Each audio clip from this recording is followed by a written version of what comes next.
important it is to protect your skin while we are going through this summer heat wave as well. Sukhjit has messaged in saying, I top up my SPF multiple times. Don't forget we also need to protect our skin from blue light emitted by all our devices. The SPF should have the words broad spectrum on it as well. Sukhjit, thanks for your message. Arkin Lester saying, I'm a consultant for a certain branded company. It's so important to wear SPF. I use it every day in the winter, even in the winter, as the sun can still damage our skins in the winter as well. I wear at least 50. It will age our skin if we don't use SPF. Even as Asians, it's so important to protect our skin against any skin cancers.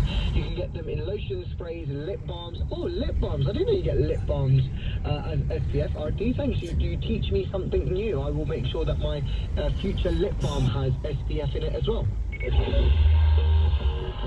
It is now 4:23. Let's continue with the program as well. There's still lots to come. Okay, there's always this misconception in families that students are living it up, or if their skin is because they can't budget properly thanks to, well, all the partying. That's not the case though. It's not that simple. New research shows that when it comes to the impact of the cost of living, students are finding it particularly tough.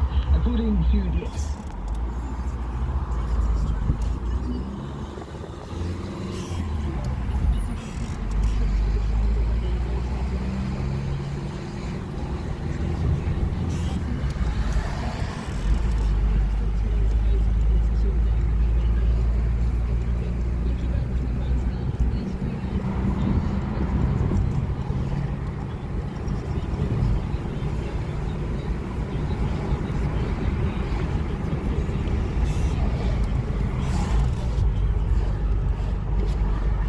situation, especially as a student, when you've got the course material, textbooks that you need to pay for, and all these other little additional costs that just add up, which means at the end of the month, you either pay your rent and you have 1 meal a day, or you are staying kicked out of your accommodation.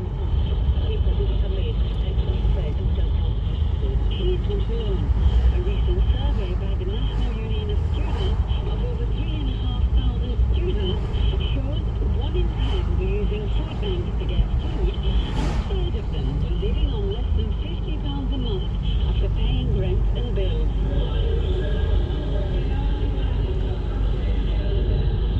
Here at the Bradford Central Food Bank, manager Josie Barlow says this is through. Yeah, we have been around in students.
34 today. The previous high was 38.7, recorded 3 years ago in Cambridge.